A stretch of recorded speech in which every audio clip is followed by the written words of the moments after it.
Hello दोस्तों, data structure lecture series में आपका स्वागत है। आज हम लोग पढ़ने वाले हैं फ्लैट वार्सल एल्गोरिदम, या इसी को कई बार बोलते हैं वार्सल एल्गोरिदम। ठीक है, तो जैसा कि हम लोगों ने इससे पहले के लेक्चर में पढ़ा था डिजास्टर एल्गोरिदम, और वहां पे मैंने लिखा था क्या, सिंगल सोर्स शॉर्टेस्ट पाथ, लेकिन यहाँ पे लिखा हुआ है ऑल पेयर शॉर्टेस्ट पाथ। क्या मतलब है इस बात का? डिजास्टर जब आपने निकाला था तो आपने कहा था कि वन से, जैसे एक नोड आपने मान लीजिए वन ले लिया, तो डिजास्टर क्या करता था, इस नोड से दो पे जाने का मिनिमम डिस्टेंस, तीन पे जाने का मिनिमम डिस्टेंस और चार पे जाने का मिनिमम डिस्टेंस, ये आपको बता रहा था। यही तो कर रहा था डिजास्टर ना, मतलब एक से दो पे जाने का मिनिमम डिस्टेंस, तीन पे जाने का मिनिमम डिस्टेंस और चार पे जाने का मिनिमम डिस्टेंस। ठीक है, लेकिन फ्लॉयड वार्सल क्या कर रहे हैं, ये कर रहे हैं हर नोड से हर नोड पे जाने का मिनिमम डिस्टेंस से आपको देंगे। मतलब एक से दो तीन चार तो हो गया, अब ये कह रहे हैं हम दो से भी आपको देंगे, दो से एक पे जाने का, तीन पे जाने का और चार पे जाने का। ठीक है, फिर ये कह रहे हैं हम तीन से भी आपको देंगे, कहां पे जाने का, तीन से एक पे जाने का, तीन से दो पे जाने का, तीन से चार पे जाने का, और कह रहे हैं चार से एक पे जाने का, चार से दो पे जाने का, चार से तीन पे जाने का। तो हर नोड से हर नोड पे जाने का जो मिनिमम डिस्टेंस होगा ये आपको देगा। इसी को बोलते हैं ऑल पेयर शॉर्टेस्ट पाथ। अगर ये डिजास्ट्रा चेक करें तो कैसे करेंगे, फिर हमें चार बार डिजास्ट्रा को चलाना पड़ेगा, हर बार अलग अलग सोर्स देना पड़ेगा, तो वो चार बार में इस काम को करेगा। इसलिए ये आपको फ्लॉयड वार्सल एल्गोरिथम बेहतर काम करती है डिजास्ट्रा की तुलना में, अगर हमें सारे से सारे पाथ पे जाने का रास्ता चाहिए तो। ठीक है, अब देखिए, ये पॉइंट तो मैंने आपको बता ही दिया कि ये शॉर्टेस्ट पाथ देती है क्या करने के लिए, हर नोड से हर नोड पे जाने का शॉर्टेस्ट पाथ आपको देती है। ये मैंने पॉइंट बता दिया आपको। एक डिजास्टर में जो आपने प्रॉब्लम पड़ी थी कि वो निगेटिव वेट पे काम कर भी सकता है, नहीं भी कर सकता है, लेकिन यहाँ निगेटिव वेट का मतलब ये है, आपके सामने ये देखिए निगेटिव वेट है, तो डिजास्टर में ये कोई गारंटी नहीं थी कि निगेटिव वेट पे काम करेगा, लेकिन फ्लॉयड वार्सल में ये पॉजिटिव पे भी काम करता है और निगेटिव वेट पे भी काम करता है, इसमें कोई दिक्कत नहीं है। ठीक है, और सबसे इंटरेस्टिंग बात है कि Floyd Warshall algorithm dynamic programming approach पे बेस्ड है। अब मसला यहाँ पे उठता है कि भाई डायनामिक प्रोग्रामिंग अप्रोच क्या है। तो डायनामिक प्रोग्रामिंग अप्रोच एक तरीके की प्रोग्रामिंग अप्रोच है, बहुत फेमस प्रोग्रामिंग अप्रोच है, उस पर बहुत ज्यादा प्रॉब्लम्स बनती हैं, लेकिन अभी के लिए आप ऐसे समझिए कि जैसे हर अगले रिजल्ट को कैलकुलेट करने के लिए पिछले रिजल्ट के आउटपुट को हम एज इनपुट यूज करेंगे। मतलब पिछला रिजल्ट दे देगा, उसको बेस मान के अगला रिजल्ट कैलकुलेट करेंगे, फिर जो रिजल्ट आएगा उसको बेस मान करके अगला रिजल्ट कैलकुलेट करेंगे। इस तरीके से हम आगे की तरफ बढ़ते जाते हैं और अल्टीमेटली जो रिजल्ट मिलेगा वो एकदम परफेक्ट रिजल्ट मिलेगा। मतलब डायनामिक प्रोग्रामिंग आपको एश्योर करता है कि वो मिनिमम रिजल्ट आपको देगा, मतलब बेस्ट ऑप्टिमल रिजल्ट आपको देगा। ठीक है, तो ये थी फ्लॉयड वार्सल के बारे में कुछ बेसिक बातें। अब आइए फ्लॉयड वार्सल को निकालने की बात करते हैं कि किस तरीके से फ्लॉयड वार्सल को हम लोग कैलकुलेट करेंगे। ठीक है, तो सबसे पहले क्या होता है कि जैसे मान लीजिए आपके पास यहाँ पे ग्राफिक दी गई है, तो आप एक बनाइए D0, इसको बोलते हैं हम लोग D0, मतलब शुरुआती मैट्रिक्स हमारा होता है, इसको बोलते हैं D0 इज इक्वल टू। अब यहाँ पर एक मैट्रिक्स बनती है। ठीक है, मैट्रिक्स बनती है, मैट्रिक्स को आप चाहे तो ग्रिड में रिप्रेजेंट कर सकते हैं या सिंपल वैसे रिप्रेजेंट कर सकते हैं। मैं मैट्रिक्स को ऐसे रिप्रेजेंट कर दे रहा हूँ। ठीक है, तो अब यहाँ पे क्या करेंगे हम लोग, कितने वर्टिसेस हैं, एक दो तीन चार, तो यहाँ पे क्या हो जाएगा, यहाँ पर हो जाएगा चार रो, तो ये हो गया एक दो तीन चार, और कितने कॉलम होंगे, जितने वर्टिसेस हैं उतने कॉलम होंगे। ठीक है, एक दो तीन चार। ठीक, अब यहां पे क्या लिख दीजिए, यहां पे लिख दीजिए एक दो तीन चार, नंबर ऑफ वर्टिसेस, मतलब वर्टिसेस के जो भी नाम हो, अगर एबीसीडी है तो एबीसीडी लिख दीजिए, एक दो तीन चार है तो एक दो तीन चार लिख रहे हैं, एक दो तीन चार। ये डिपेंड करता है क्या लिखेंगे, यहाँ पे वर्टिसेस के नाम लिखेंगे, अगर एबीसीडी है तो एबीसीडी लिखेंगे, एक दो तीन चार है तो एक दो तीन चार लिखेंगे। ठीक है, अब क्या करेंगे, अब देखते हैं क्या किसी, जैसे यहाँ पे देखेंगे क्या एक से एक, जैसे यहाँ पे समझिए एक से एक जाने की डिस्टेंस कितनी होगी, जीरो। दो से दो जाने की, जब खुद पे है तो वहां जाने की डिस्टेंस कितनी होगी, जीरो ही होगी ना। तीन से तीन जीरो, चार से चार जीरो, तो पहली बात तो ये है कि खुद से खुद पे जाने की डिस्टेंस क्या हो जाएगी, जीरो।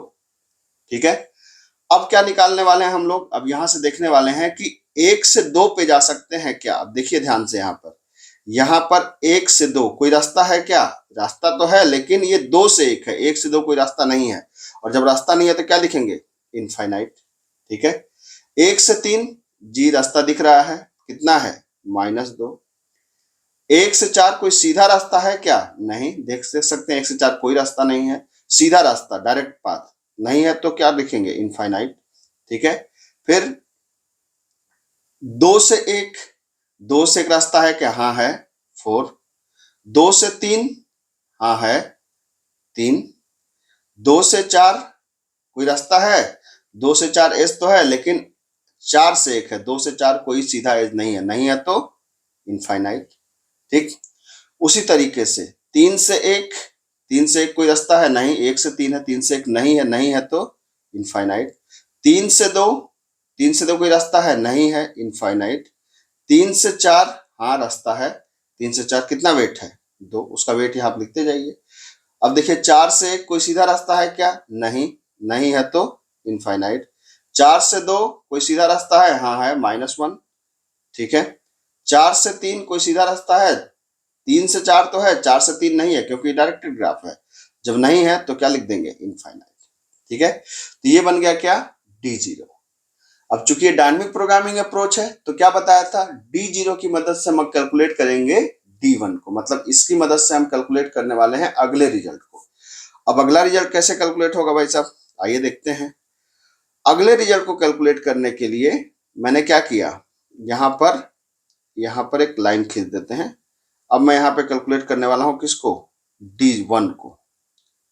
ठीक है, अब D1 को कैलकुलेट करते समय यहां पर भी यही चीज बनेगी, यहां पर भी क्या होगा, सेम चीज बनेगी। आप यहाँ पे 4 रो 4 कॉलम बन जाएंगे, तो 1 2 3 4 बना दिया आपने और 4 कॉलम बना दिया आपने, कोई दिक्कत नहीं है। ठीक, यहाँ पे 1 2 3 4 और यहाँ पे 1 2 3 4 आपने लिख दिया। ठीक, अब इसकी मदद से मतलब आप क्या करेंगे, D0 का कॉलम नंबर 1 और सॉरी रो नंबर 1 और कॉलम नंबर 1, मतलब इसको हम क्या करेंगे, यहाँ पे उतार देंगे। ठीक है, मतलब हम D0 में ये जो पहला पहला पहला कॉलम और पहला रो यहाँ पे हम लिख देंगे। इसका मतलब क्या है मैं समझाता हूँ अभी, बस इसको पहले लिखने दीजिए। 0 इनफाइनाइट, -2 इनफाइनाइट, 4 इनफाइनाइट इनफाइनाइट। सही है। अब इसको लिखने का मतलब क्या है, इसको लिखने का मतलब है कि अब मैं कह रहा हूं कि वाया वन का मतलब क्या है। अब देखिए ये तो हम लोग पहले ही कैलकुलेट कर चुके हैं कि भाई खुद से खुद पे जाने का डिस्टेंस 0 है, तो मतलब डायगोनल क्या हो जाएगा, 0 हो जाएगा। इसको छोड़ दीजिए, इसको 0 एक बार कर दीजिए। ठीक है, वाया मैं आपको समझाता हूं। अब जैसे मैं कह रहा हूं कि D1 का हमको कैलकुलेट करना है क्या, D1 का क्या हमको कैलकुलेट करना है 2 क्रॉस 3, ये वाली वैल्यू कैलकुलेट करनी है 2 क्रॉस 3। ठीक है, तो 2 क्रॉस 3 कैसे कैलकुलेट होगी, ये हमको कैलकुलेट करना है 2 क्रॉस 3। ठीक, 2,3 कैलकुलेट करना है। तो 2,3 का मतलब 2 से 3 तक जाने का, मतलब 2 से 3 तक जाने का हम रास्ता कैलकुलेट कर रहे हैं। अब करें वाया 1, तो अब जहां पे आप है ना, जैसे D1 है आपका, ठीक है, तो हमने इसकी किसकी वैल्यू को यहाँ पे उतार कर रखा है 1, तो वाया 1 मतलब बीच में 1 को हम ऐड कर देंगे। ठीक है, क्या मतलब नहीं समझ में आया, तो इसका मतलब हम कैलकुलेट करेंगे पहली बार 2 से 1 तक का, 2 से 1 तक का वेट, और प्लस कैलकुलेट करेंगे क्या 1 से 3 तक का वेट, मतलब 2 और 3 के बीच में आप 1 को क्या कर दीजिए, इंसर्ट, मतलब वाया 1। वाया 1 का मतलब कि अब एक को होते हुए जाना है, मतलब 2 से 1 जाएंगे, 1 से 3 जाएंगे, तो बीच में 1 को हमने कर दिया। अब ये फार्मूला क्या होगा, फार्मूला ये होगा कि हमको क्या कैलकुलेट करना है, हमको कैलकुलेट करना है मिनिमम ऑफ, ठीक है, जो करंट डिस्टेंस है क्या D0 का, क्या कैलकुलेट करना है 2,3, तो D0 का 2,3 जो है, और इसके साथ क्या है जो D0 का, अब 2 3 के बीच में 1 इंसर्ट कर दीजिए, तो 2 से 1 प्लस D0 का 1 से 3। ठीक है, मतलब अब मैं वाया 1 जाने की कोशिश कर रहा हूं। ठीक, तो क्या मतलब है इस बात का, समझते हैं, कैलकुलेट करते हैं। इसको थोड़ा सा और मैं ऊपर रख दूं। ठीक, ये तो आपने कहा कि यार अगर इसको कैलकुलेट करना है तो आपने कहा मिनिमम ऑफ देखिए D0 का 2,3, ये कहां से देखेंगे, ये हम देखेंगे कहां से, ये हम देखेंगे D0 का 2,3, ये D0 ये है, 2,3 क्या है 3, तो पुराना वेट कितना है 3। अब D0 का 2,1, तो D0 का ये 2 है, 2,1 ये कितना है 4, ठीक है 4 प्लस D0 का 1,3, ये 1,3, 3 कितना है 1,3 कितना -2, तो -2। आपको पता है कि जब इसको हम लोग कैलकुलेट करेंगे तो क्या हो जाएगा, मिनिमम 3,4 -2 कितना हो जाएगा 2 हो जाएगा। तो 3 और 2 में मिनिमम क्या है 2 है, तो हम नई वैल्यू यहाँ पे क्या रख देंगे 2। पुरानी वैल्यू कितनी 3, पुरानी D0 में कितना था 2,3, सॉरी यहाँ पे कितना था 3, अभी कितने आगे 2। तो इसका मतलब हम कहना क्या चाह रहे हैं अभी आप समझ लीजिए कि तो यहाँ पे कहना चाह रहे हैं कि अगर हमें 2 से 3 पे जाना है, तो जैसे यहाँ पे 2 है तो 2 से हमें जाना कहाँ पे 3 पे है, तो सीधा अगर मैं जाता तो कितना होता, आप देख सकते हैं वेट कितना है 3। लेकिन अगर मैं वाया 1 जाऊंगा तो इसका मतलब वाया 1 का क्या मतलब है कि 2 से जाऊंगा 4, 2 से जाऊंगा 1 तो वेट कितना हुआ 4, फिर 1 से -2 तो वेट कितना हुआ 3। अब इसमें परेशान मत होइए कि माइनस क्या होता है, अभी आपसे समझिए कि माइनस है, तो हम लोग यहाँ पे 4 और यहाँ पे गए -2, तो इसका मतलब कि 2 में ही हमारा काम हो जाएगा। तो इधर से जो डिस्टेंस मिल रही थी कितना 3, और अगर हम ऐसे करके ऐसे जाएंगे तो कितना हो जाएगा -2, ठीक है। तो ये नई वैल्यू अगर मिनिमम है तो हमने उसको उतार दिया, कोई दिक्कत नहीं है।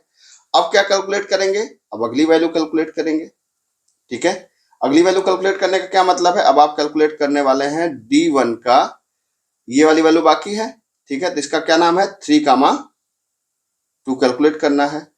तो मिनिमम क्या हो जाएगा, उससे ठीक पीछे वाली वैल्यू, तो क्या हो जाएगा D0 का 3,2, पुरानी टेबल की वैल्यू क्या D0 का, अब 3,2 के बीच में, D0 का 3 और 2 के बीच में आपको क्या रखना है, वाया 1 हम लोग चल रहे हैं, तो 3 और 2 के बीच में 1, तो 3 से 1 पहले चेक करेंगे, फिर 1 से 2 चेक करेंगे। तो क्या है, पहला चेक करेंगे 3 से 1 प्लस D0 का 1 से 2, है ना।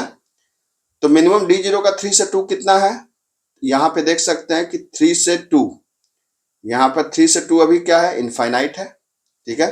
तो 3 से 2 जब इनफाइनाइट है, यहाँ पे क्या है 3 से 2, ये देखिए 3 है और ये देखिए 2 है, यहाँ पे 2 वाला, ठीक है। तो इनफाइनाइट है, तो यहाँ पे हमने क्या कर दिया minimum of infinite comma D0 का 3 से 1, तो D0 का 3 से 1, तो 3 से 1 कितना है, 3 से 1 भी यहाँ पे आप देख सकते हैं इनफाइनाइट है, तो ये क्या हो गया इनफाइनाइट प्लस D0 का 1 से 2, D0 का 1 से 2 कितना है 1 से 2 भी इनफाइनाइट है, तो इनफाइनाइट प्लस इनफाइनाइट, तो जाहिर सी बात है मिनिमम इनफाइनाइट ही होगा।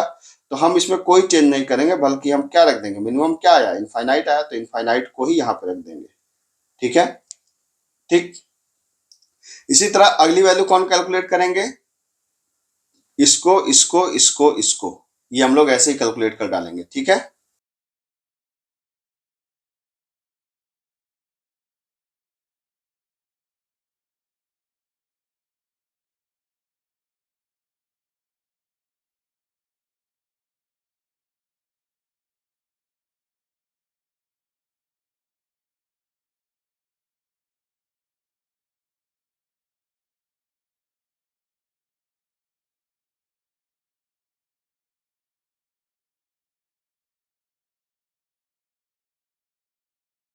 तो इस तरीके से कैलकुलेट हो जाएगी आपकी D1 की वैल्यू, ठीक है।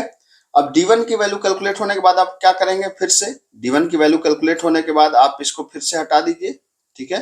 और इसको हटाने के बाद अब क्या करेंगे, अब हम जैसे अभी तक हम लोगों ने वाया 1 कर रहे थे, तो अब हम रास्ता क्या ढूंढेंगे वाया 2। तो वाया 2 का क्या मतलब है, अब हम यहां पर क्या करेंगे कि इस वाले को जो ये बनाया है ना आपने, इसको उतारेंगे, इसका सेकंड रो और सेकंड कॉलम को फिक्स कर देंगे, इसके सेकंड रो और सेकंड कॉलम को क्या कर देंगे फिक्स कर देंगे, और बाकी वैल्यूज को क्या कर लेंगे कैलकुलेट कर लेंगे। तो सेकंड रो सेकंड कॉलम को आप कैसे फिक्स करेंगे आइए देखते हैं। जैसे यहाँ पर फिर से अब आप क्या करेंगे, यहाँ पे करेंगे आप D2, ठीक है। तो D2 इज इक्वल टू फिर से वही काम करिए, ठीक है। यहाँ पर अगर आप देखें इसको तो 1 2 3 4, और यहाँ पे फिर से इसको बना लीजिए, ठीक है। अब यहाँ पे सेकेंड रो में देखिए यहाँ पे क्या है 4, यहाँ पे 1 2 3 4, यहाँ पे 1 2 3 और 4, तो यहाँ पे सेकेंड रो में क्या है 4 0 2 और इनफाइनाइट, और कॉलम में क्या है इनफाइनाइट इनफाइनाइट -1। ठीक है, तो अब ये फिक्स हो गया। डायगोनल 0 रहेंगे, आपको पता ही है डायगोनल हमको कैलकुलेट नहीं करना। ठीक, अब जो बाकी एलिमेंट हैं उसको कैलकुलेट करना है। फार्मूला क्या रहेगा? सेम फार्मूला रहेगा। क्या रहेगा? हमें कैलकुलेट करना है। जैसे पहले हम इसको कैलकुलेट करेंगे तो ये क्या है, D2 का 1,3। तो वाया 2 जाना है, तो 1 और 3 के बीच में क्या जाएगा? वाया 2, मतलब 1 से 2 और 2 से 3।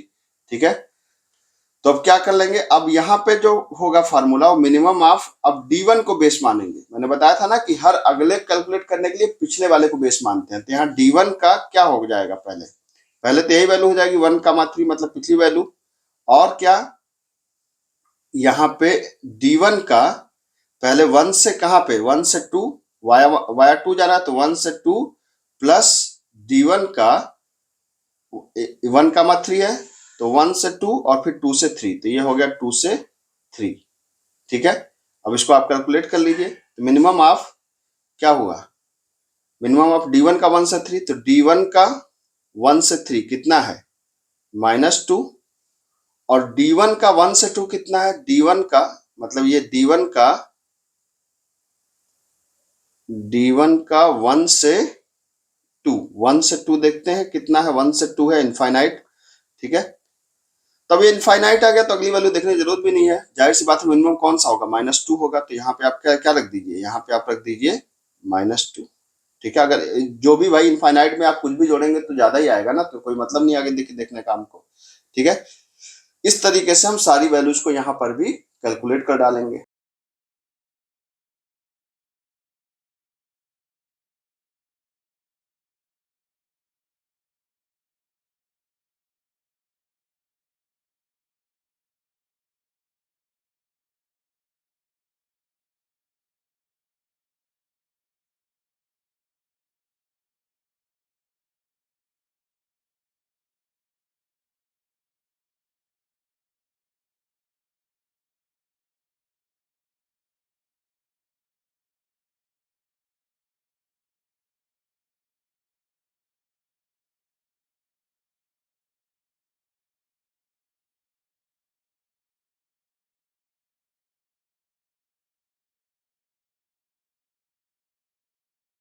तो ये इस तरीके से कैलकुलेट हो गया आपका D2। इसी तरीके से हम कैलकुलेट करेंगे D3 और D4, और D4 हमारा जो होगा वो होगा हमारा फाइनल रिजल्ट।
इस तरीके से D3 कैलकुलेट हो गया, और D3 की मदद से फिर हम लोग D4 कैलकुलेट करेंगे। और यहाँ पर भी सेम फार्मूला है। अब यहाँ पे क्या करेंगे, यहाँ पे चौथी रो और चौथे कॉलम को फिक्स कर देंगे। चौथी रो और चौथे कॉलम को फिक्स करके फिर से हम क्या कैलकुलेट करेंगे, D4 को कैलकुलेट करेंगे। तो D4 को कैलकुलेट करने के लिए सेम चीज वही है, 4 रो 4 कॉलम फिर से बनाएंगे हम लोग। यहाँ पर 1 2 3 4, और ये आपका, अब यहाँ पे आप देख सकते हैं कि चौथी रो और चौथी कॉलम को फिक्स कर दीजिए। -1 1 और 0, ऊपर क्या है 0 4 और 2, और डायगोनल तो 0 होंगे।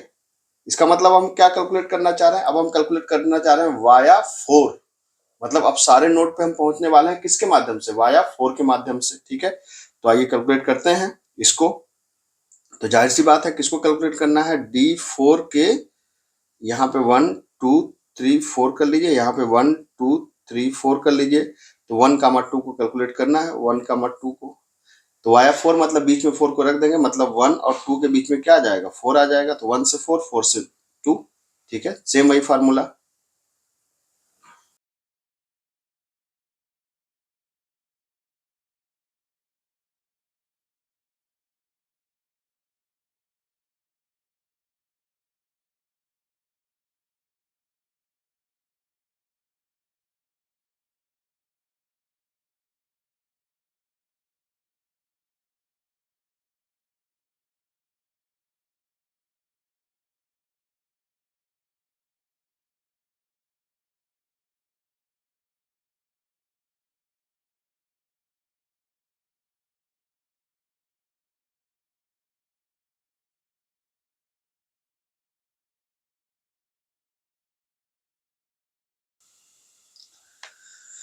तो ये आप देख सकते हैं, ये फाइनल रिजल्ट है हमारी फ्लॉयड वार्सल एल्गोरिदम का, जहां पर हर नोड से हर नोड पे जाने का मिनिमम डिस्टेंस आपने कैलकुलेट किया है। इसका मतलब ये है कि 1 से 1 पे जाने का डिस्टेंस आप यहाँ पे देख सकते हैं 0 है, 1 से 1 पे जाने का डिस्टेंस 0 है।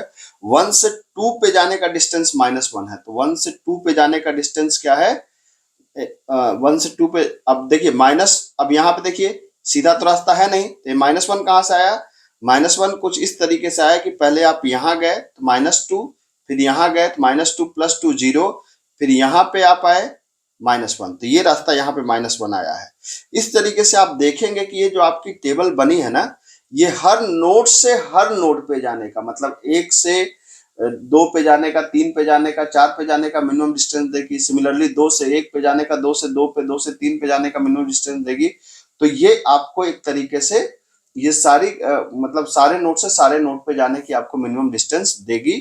तो ये थोड़ा बड़ा कैलकुलेशन होता है और मैंने काफी मेहनत से इसको बनाया है। तो अगर कंटेंट पसंद आया हो तो चैनल को सब्सक्राइब करें, वीडियो को लाइक करें और अपने दोस्तों के साथ शेयर करें और ऐसे ही तैयारी करें। Thank you so much.